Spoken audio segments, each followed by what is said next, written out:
30 seconds. 30 seconds.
Bonjour tout le monde.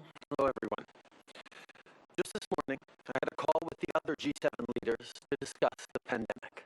We all remain committed to doing whatever it takes to help people and our economies rebound after this crisis.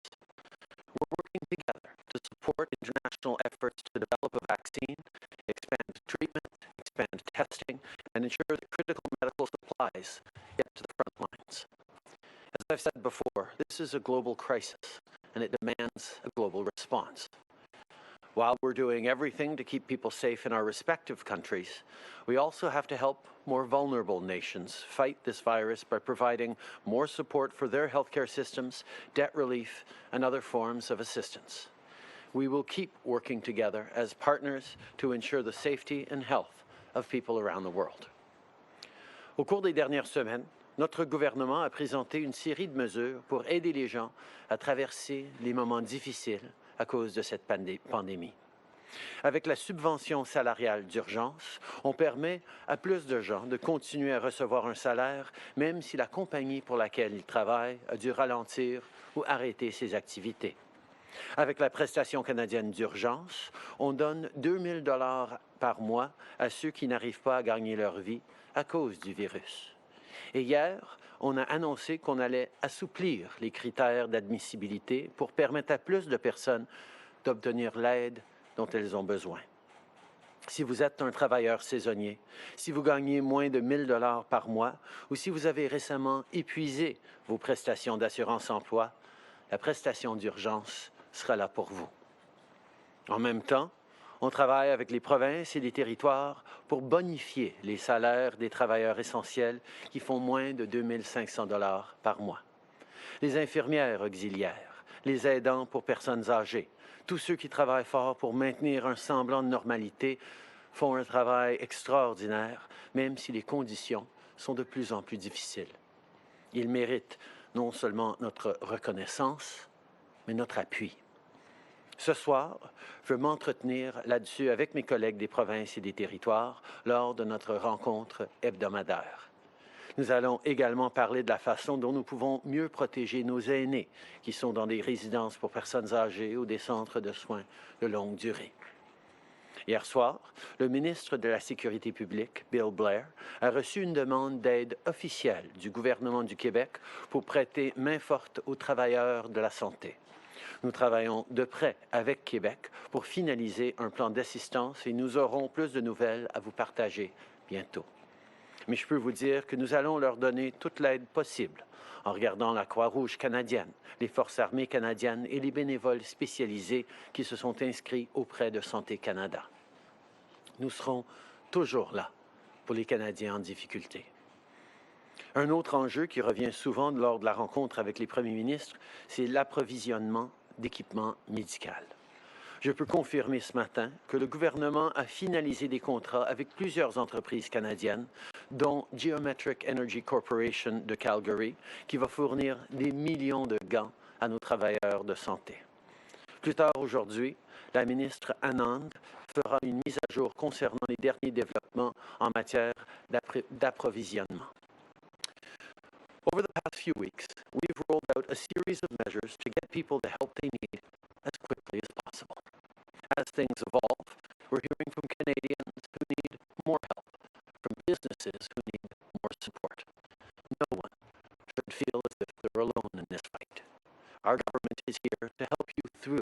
these challenging times. So when we hear the program is not reaching as many people as it should, we make changes. A few weeks ago, we launched the Canada Emergency Business Account to help small businesses struggling with cash flow. Under this program, banks are offering $40,000 loans, which are guaranteed by the government. To date, more than 195,000 loans have been approved. We're talking about more than $7.5 billion in credit to small and medium-sized businesses. It's a start, but Minister Ng and others have heard from business owners who could really use this help, but who do not fit the current admissibility criteria. So we're going to make some adjustments because we want to be there to support you. Today, we are expanding the Canada Emergency Business Account by both increasing and decreasing the eligibility threshold. Now, businesses who spend between $20,000, who spent between $20,000 and $1.5 million in total payroll in 2019 will be eligible to receive a loan through the CEBA. That's businesses who $20,000 and $1.5 million in total payroll in 2019 who will now be eligible. This is money entrepreneurs and employers can use to cover operational costs and help with other immediate needs. Businesses and commercial property owners are also facing specific challenges because of COVID-19, so we plan on introducing the Canada Emergency Commercial Rent Assistance. This program will provide support to help small businesses with their rent for the months of April, May, and June. To implement this program, we have to work with the provinces and territories as they govern rental relationships, and we hope to have more details to share very soon. Il y a plusieurs semaines, on a instauré le compte d'urgence pour les entreprises.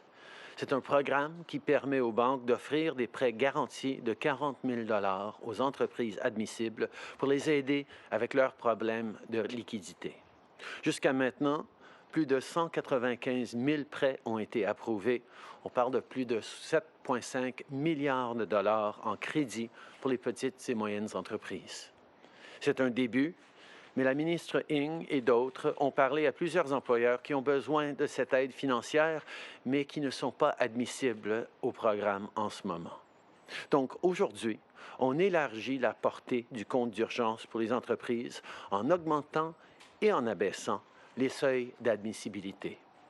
Maintenant, les entreprises ayant dépensé entre 20 000 et 1,5 million de dollars en masse salariale en 2019 pourront présenter une demande pour obtenir un prêt garanti. C'est du financement que les entrepreneurs et les employeurs pourront utiliser pour combler leurs besoins de liquidité et d'autres dépenses immédiates. De plus, les entreprises et les propriétaires d'immeubles commerciaux font face à des difficultés particulières à cause de la COVID-19. Notre gouvernement a donc l'intention d'introduire l'aide d'urgence du Canada pour le loyer commercial. Cette mesure va fournir du soutien pour aider les petites entreprises avec leur loyer pour les mois d'avril, mai et juin. Pour mettre en place ce programme, on doit collaborer avec les provinces et les territoires puisqu'ils sont responsables de gérer tout ce qui a trait au loyer et on espère avoir plus de détails bientôt. Over the past few weeks, we've all had to get used to this new normal. It's been snowing in some places this week, including here in Ottawa, because that's just what 2020 brings. But we hope that the weather will get nicer. As time goes on, staying home and not seeing friends is going to be even more difficult. We're going to miss our colleagues, our friends, our neighbors, and our parents, even more than we do now. But we have to be disciplined. We must stay the course. We cannot let the progress we've made go to waste. And above all, we cannot put lives at risk. So let's keep following public health recommendations. Wash your hands. Stay home as much as possible, and if you do go out, be sure to stay at least 2 meters away from others. If we persist and persevere, I know that we will prevail. Once again, thank you all for joining us. I'm now happy to take questions. Thank you, Prime Minister. We'll now go to the phone lines for some questions. Just one question, one follow-up. Operator. Thank you. Merci. The first question, la première question, l'inaudible, la presse canadienne. À vous. Oui, bonjour, M. Trudeau. Au sujet de cette aide que Québec vous a finalement demandé, vous dites qu'il y aura des détails plus tard, mais vous dites que vous allez regarder la Croix-Rouge, l'armée, des bénévoles. Est-ce qu'il y a déjà un engagement pris pour envoyer des militaires, pour envoyer la Croix-Rouge canadienne? Québec a déjà envoyé 2 demandes pour de l'aide qu'on a pu remplir rapidement pour que les Rangers canadiens aillent aider au Nunavik et à la base Côte-Nord. Hier, on a reçu une 3e demande qu'on est en train de regarder parce que c'est un peu différent de ce qu'on demande souvent aux forces armées de faire. Donc, on est en train de regarder avec eux comment on peut aider Québec pendant ce moment très difficile. Je reconnais à quel point les gens sont inquiets pour leurs parents, pour les aînés qui sont dans les centres et les résidences d'âge d'or. Nous reconnaissons qu'il faut qu'on trouve des façons d'aider encore plus. On va être là pour aider, mais ça va prendre des conversations avec Québec pour figurer exactement comment on peut aider pour répondre à cette demande qui n'est pas habituelle dans une situation qui n'est pas du tout habituelle non plus. Alors, qu'est-ce qu'elle a de pas habituel, la demande? C'est parce que c'est de l'aide dans les CHSLD? Est-ce que c'est ça qui complique les choses? C'est quoi qui n'est pas habituel? Bien, en partie, c'est pour de l'aide médicale, des gens qui sont formés en tant que médecins, et nos forces armées, certainement, ont des médecins, mais n'ont pas tant que ça, et on est en train de regarder comment on va pouvoir aider à ce niveau-là. C'est des discussions qu'on est en train d'avoir. Quand vient le temps d'aider avec des inondations, les forces armées ont l'habitude de pouvoir et sont formées pour pouvoir aider dans des situations-là. Ça, c'est une situation nouvelle, donc on est en train de parler avec Québec pour figurer comment on va pouvoir aider, mais nous allons être là pour aider. On comprend à quel point c'est important pour tout le monde. Merci. Prochaine question. Moderator. Thank you. Merci. Prochaine question, Émilie Bergeron, Agence QMI. À vous. Oui, bonjour, M. Trudeau. Pouvez-vous préciser au sujet de cette aide qui est demandée par Québec? Est-ce qu'on parle de l'aide ciblée dans les CHSLD? C'est une demande qu'on a reçue hier de Québec et on est en train de travailler avec eux. On reconnaît qu'il y a un besoin particulièrement pour nos CHSLD, nos résidences d'âge d'or. Nous sommes en train de regarder comment le gouvernement fédéral peut aider à ce niveau-là et on va continuer de travailler avec Québec pour envoyer cette aide-là. On comprend à quel point c'est important et on va être là pour aider. D'accord. Et oui, ma question de suivi, qu'est-ce qui va se passer lundi? Donc, la Chambre des communes les travaux ont été suspendus jusqu'au 20 avril. Ça, c'est lundi. S'il n'y a pas d'entente avec les conservateurs, qu'est-ce qui pourrait se passer et quel scénario vous craignez? Il n'y a rien à craindre. Notre démocratie est en santé et je sais que nos institutions doivent continuer à fonctionner, pas malgré la crise, mais à cause de la crise. Donc, nous sommes en pourparlers avec les partis d'opposition pour trouver une façon de continuer le travail important qui se fait par nos institutions démocratiques, tout en s'assurant qu'on est en train de suivre les recommandations et les conseils donnés par nos experts en santé. Donc, nous sommes à veille de, je pense, conclure ces discussions-là et on va avoir plus à annoncer sur comment le Parlement va fonctionner pour les semaines à venir. Thank you. Next question, operator. Thank you. Merci. Next question, Ryan Tumulty, National Post. Line open. Yeah, good morning, Prime Minister. I'm wondering, when you're meeting with the premiers today, are you going to discuss how to phase and reopen the economy? I'm wondering if you're at all concerned that the possibility that some provinces that are doing better may reopen before other provinces, creating a strain there. I think one of the things we've seen across the country from leaders and from citizens is a desire to know when this is going to be over, how soon we're going to be able to start getting back to normal life. But I think everyone understands that until we have a vaccine, until we are in a place where there is proper treatment, there is a massive amount of testing, we are not going to be able to talk about getting back to normal. We will, hopefully, in the coming time, be able to loosen certain restrictions, but our health professionals and experts and all leaders understand that that has to be done at the right moment and very, very carefully. It would be absolutely disastrous for us to open up too early or too quickly and have another wave hit us that could be just as bad as this one, and find ourselves in a situation of having to go back into quarantine the way we are right now, and have everything that we've done these past weeks be for nothing. We know that there are lots of conversations to be had about how we reopen our economy, what happens in the right order, what the sequencing is, how we keep people safe, but we're a long way from having the ability to start doing that. Of course, conversations are ongoing now, but we're still many weeks away from talking about actually doing anything to reopen our economy, even with the variations across the country of the local state of the pandemic. Follow-up, Brian? Yeah, and then in terms of that discussion, do you envision that it will be based on metrics? Will it be based on the number of new cases, say, or some sort of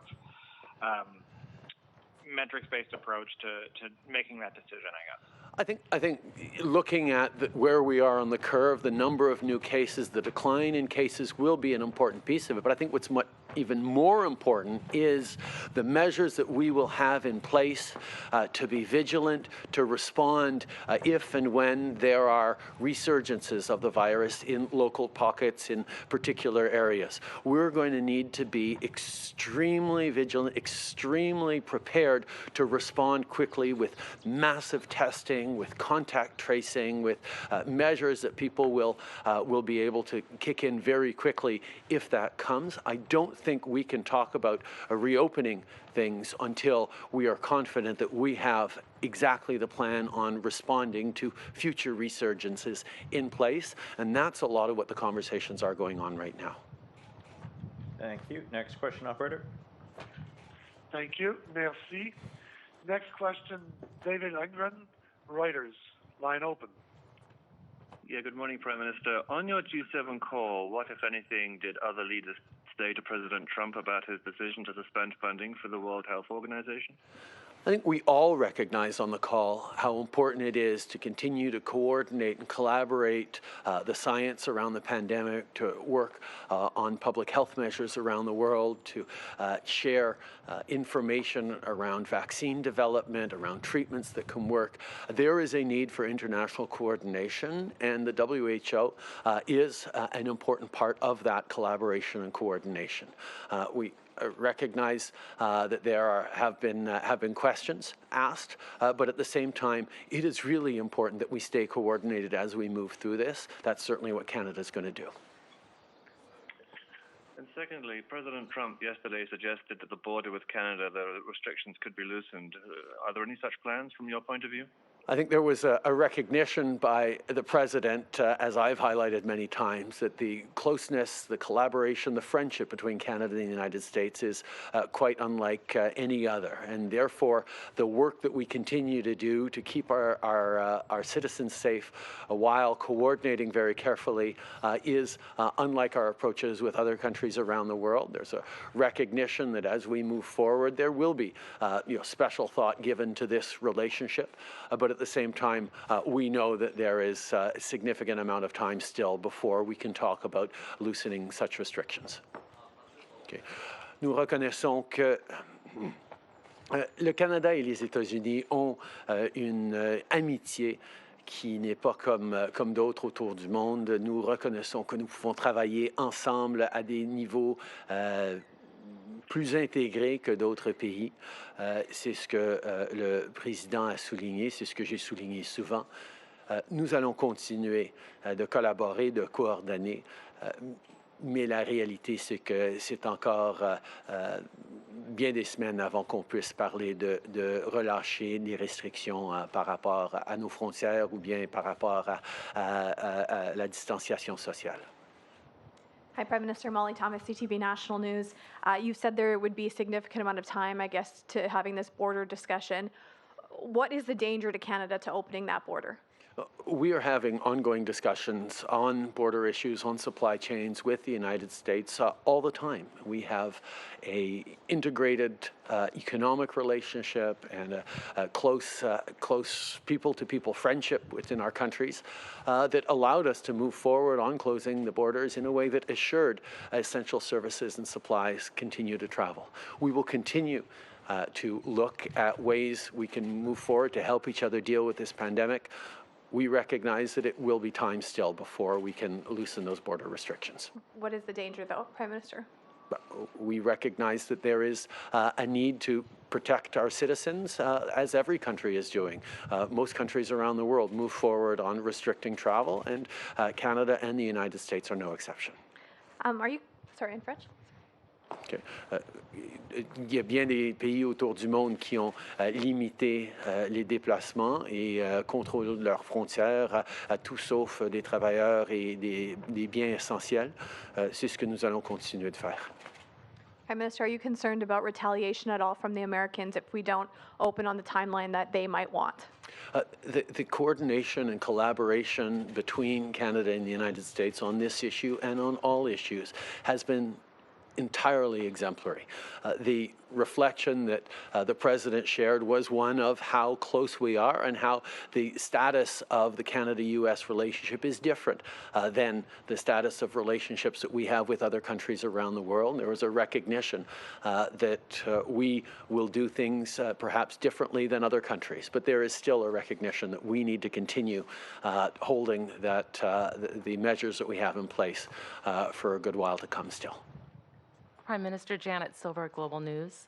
With people dying at group homes for disabilities and Premier Ford saying that the situation in long-term care homes should be, quote, a wake-up call for the world, what is your government planning to do to support the country's most vulnerable citizens, not only now, but in the weeks to come? Well, tonight, I will be speaking with the premiers, and we will be talking directly about how to ensure better protection for our elders in long-term care. It is impossible to imagine the anguish families and indeed our elders are going through in this situation. There is just so much fear, so much uncertainty. We need to do a better job of being there for them. The federal government is looking at ways to support the provinces as they deal with this issue. We're discussing pay top-ups for people who work in those situations because the conditions are getting more and more difficult. There are also more regulations we can talk about bringing in to do a better job of protecting our most vulnerable. I think that's what Canadians expect. Okay. Nous allons parler ce soir de l'importance de protéger nos aînés. On reconnaît cette vulnérabilité qu'ils ont dans les centres pour personnes âgées. On reconnaît que c'est une chose épouvantable qu'ils sont en train de vivre, cette peur, cet isolement, cette incertitude.